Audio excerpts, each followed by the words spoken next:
adlaw nga Sabado karon mga kaigsuunan, petsa 6 sa bulan sa Marso tuig 2021.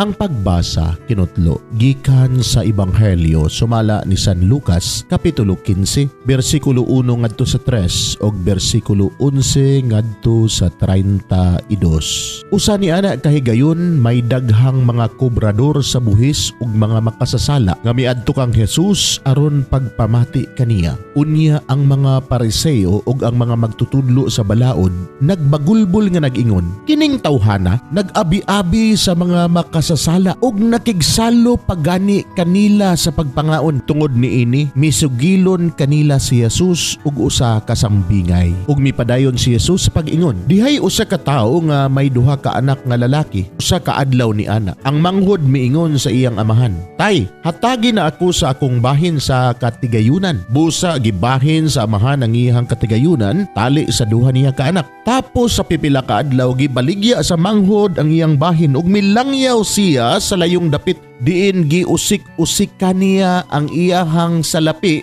sa mga kahilayan hangtod nga nahurot ang tanan. Unya miabot ang usa ka dakong gutom ni adtong dapita ug nahimo siyang walay nahot. Busa mialagad na lang siya sa usa sa mga lumulupyo ni adtong dapita ug gipadala siya ngadto sa uma aron pag-atiman sa mga baboy. Tungod sa kagutom buot na lang unta siyang mukaon sa bunga sa kahoy nga gilawg ngadto sa mga baboy tungod kay walay mihatag kaniya. Sa katapusan nakaamgo siya sa dako niyang sayop ug miingon siya, nagsubra ang pagkaon sa mga sinunghulan sa akong amahan samtang ako ania hapit na mamatay sa kagutom. Busa mo pauli ako ngadto sa akong amahan ug sultihan ko siya, tay, nakasala ako sa Dios ug kanimo. Dili na ako angay ilhon nga imong anak, isipa na lang ako nga usa sa imong mga sinuhulan. Busa milakaw siya ug mipauli ngadto sa iyang amahan. Apan layo pagani kaayo siya sa ilang balay, nakakita na ang iyang amahan kaniya. Naluoy siya sa iyang anak ug midagan aron pagtagbo kaniya ug unya migakos ug mihalok kaniya. Unya miingon ang anak ngadto sa amahan, tay, nakasala ako sa Dios ug kanimo. Dili na ako angay ilhon nga imong anak. Apan ang amahan mitawag sa iyang mga sulugoon. Dali, miingon siya, dad-a nga ri ang labing maanindot nga biste ug isulob kaniya. Sulubi usab og singsing ang iyang tudlo ug sapatusi siya ug kuhaa ang pinatambok nga nating baka ug ihawa kay magkumbira kita. Kay kining akong anak namatay na apan karon nabuhi. Nawala siya apan karon nakit-a na. Busa gisugda nila ang kumbira. Nining higayuna didto sa uma ang anak nga magulang.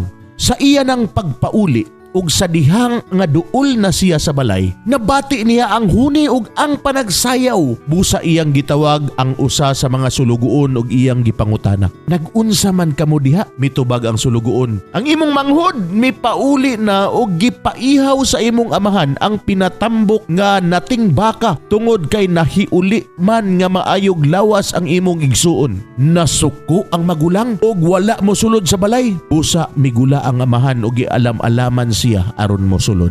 Apan mitubag siya, tay, una-una aragod, sulod sa daghang mga tuig nag-alagad ako kanimo ingon sa usa ka ulipon ug wala gayud ako makasupak sa imong mga sugo. Apan unsa may imong gihatag kanako? Wala gayud. Bisag nati nga kanding na lang unta aron maglipay ako uban sa akong mga higala. Apan ka ng imong anak, nag-usik-usik sa tanan mong katigayunan uban sa mga daotang babayi ug sa iyang paghiuli. Imo hinuong giihawan og pinatambok nga nating baka. Ang amahan mitubag, anak, ikaw kanunay nga uban kanako ug imo ang tanan kong katigayunan. Apan kinahanglan gayud nga magkumbira ug maglipay kita kay ang imong igsuon namatay ug karon nabuhi. Nawala siya ug karon nakaplaga na. Mga igsuon, ang Ebanghelyo sa Ginoo. Daygon ikaw o Kristo.